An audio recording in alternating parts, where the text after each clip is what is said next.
तो स्वागत है आप सभी को आपके अपनी YouTube channel dream UPSC IPS मन्नत में मैं आप सभी का प्यारा भाई अमर। और आज हम बात करने जा रहे हैं 2024 यूपीएससी एग्जाम्स के बारे में, जो कि 26 मई को है हम लोगों का एग्जाम। तो इस वीडियो में हम बात करने जा रहे हैं कि क्या चीज़ हमें करना है, क्या चीज़ नहीं करना है। और जितने भी मेरे भाई ने, कई लोगों ने कमेंट करके पूछा था कि आप यूपीएससी और बीपीएससी के बारे में कुछ बताएं हमें डिफरेंट, तो मैं आप लोगों को इसमें कुछ बताने जा रहा हूं, तो प्लीज़ ध्यान से देखिएगा।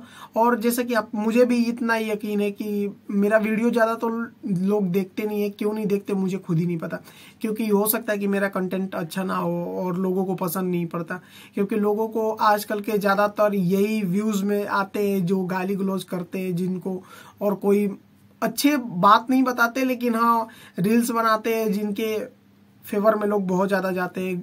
तो उनसे दूर रह करके आप अपना स्टडी पे ध्यान देते हैं। तो सबसे पहले तो मैं आप सभी को पॉइंट टू पॉइंट बात बताने जा रहा हूँ कि क्या चीज़ करना है, क्या चीज़ नहीं करना है।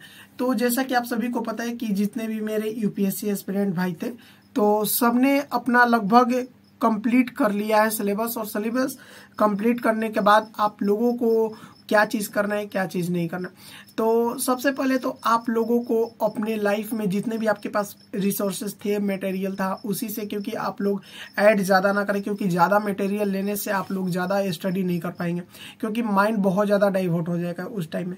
और उसके साथ जितने भी अभी मेरे साथ एस्पिरेंट तैयारी कर रहे हैं, जो कि 26 मई 2024 को एग्ज़ाम देने के लिए सोच रहे हैं, तो क्या उनको एग्ज़ाम देना चाहिए, क्या नहीं देना चाहिए, इसके बारे में भी हम बात करने जा रहे हैं।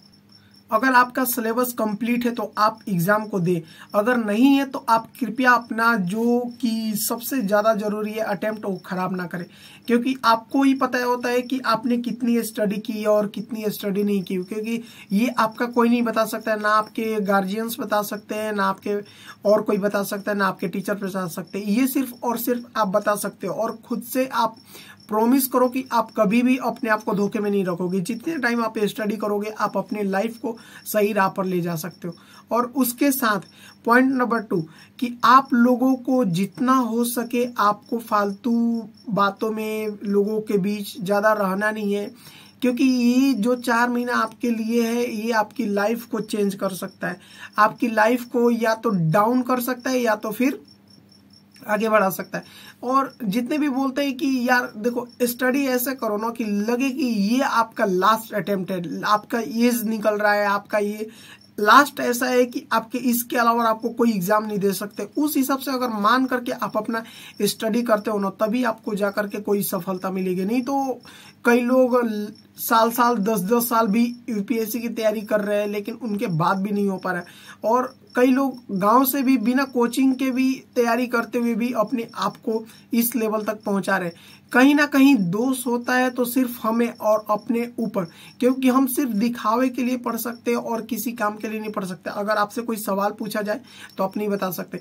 तो इस वीडियो में आपको 2-3 चीज और मैं बताने जा रहा हूं कि आपको क्या चीज करना है, आपको क्या चीज ऐसा है जो आपको यूपीएससी लवासना में जाने से रोक सकता है। वो सिर्फ और सिर्फ कोई और नहीं, सिर्फ और सिर्फ आप है। क्योंकि अगर आप सही डायरेक्शन में अपना स्टडी करते हैं तो आपको कभी भी असफलता नहीं मिलेगी।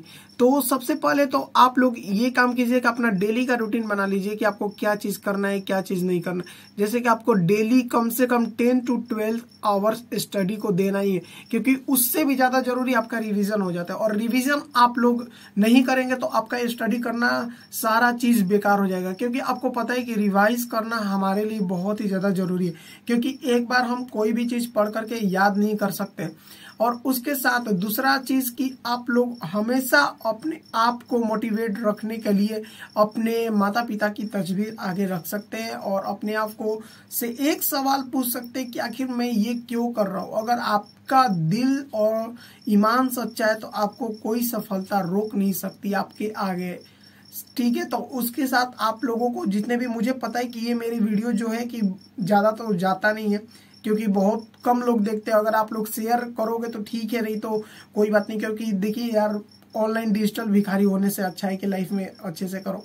तो सबसे पहले तो जैसा कि आप सभी को मैं बता देना चाहता हूँ कि लास्ट जनवरी और फरवरी के स्टार्ट में आपको आ जाएगा यूपीएससी का फॉर्म अप्लाई। तो आप लोगों को ध्यान से यूपीएससी का फॉर्म अप्लाई करना है, क्योंकि फॉर्म अप्लाई करते टाइम भी कुछ माइनर से मिस्टेक आपको आगे जा करके रोक सकता है। तो उस पर बहुत ज़्यादा आपको डिटेल में ध्यान से भरना पड़ेगा, हर एक चीज़ एक टू जेड।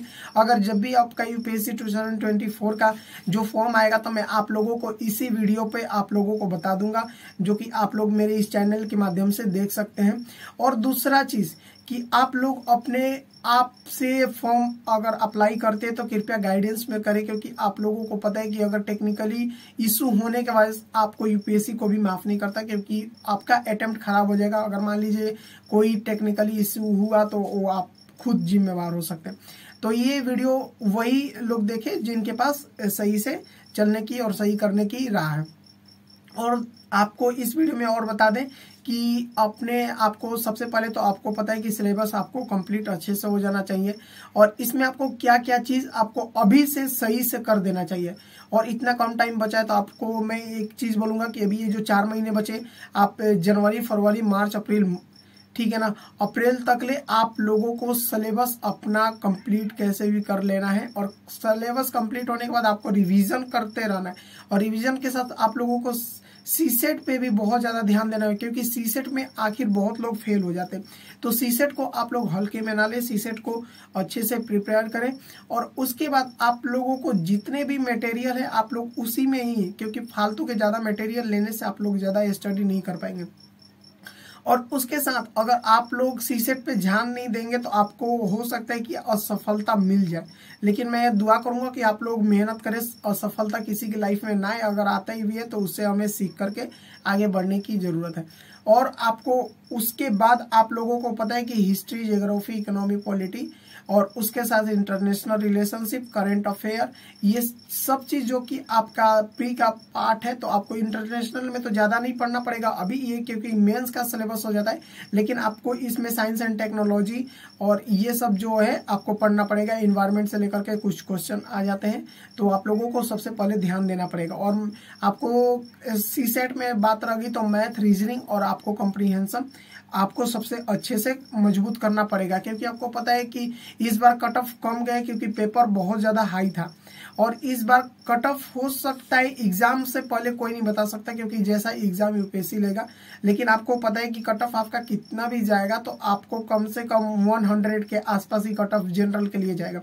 बाकी जो भी जितने भी आगे होते हैं ओबीसी, एससी, एसटी, ईडब्ल्यूएस के लिए अलग अलग कैटेगरी के अलग अलग कट ऑफ जाते हैं। तो वो सब आप लोगों को कट ऑफ को माइंड में एक फिगर रख लेना है कि 120 के आसपास अपने आप को खुद को ले चलो कि 120 आपको कट ऑफ से नीचे, क्योंकि 120 से कभी यूपीएससी ज़्यादा आज तक ले कट ऑफ गया नहीं, और ना ही शायद कभी जा सकता है। डिपेंड करता है कि उसका एग्जाम किस लेवल तक ले होता है। और आप लोगों को पता है कि इस बार सबसे ज़्यादा टफेस्ट एग्जाम यूपीएससी लिया था। और उसके बाद आप लोग अपने आप को सही से प्रिपेयर कर लें, और प्रिपेयर करने के बाद फिर अपने आप को सही से दें। और अगर आपको अटेम्प्ट खराब नहीं करना है तो आप सही से तैयारी करके 2025 को भी एग्जाम दे सकते हैं। और इसी के साथ हम अपना ये वीडियो खत्म करते हैं। तो आप लोगों को जो भी और नए टॉपिक पे वीडियो चाहिए तो कृपया करके कमेंट में आप सभी बता दें। जय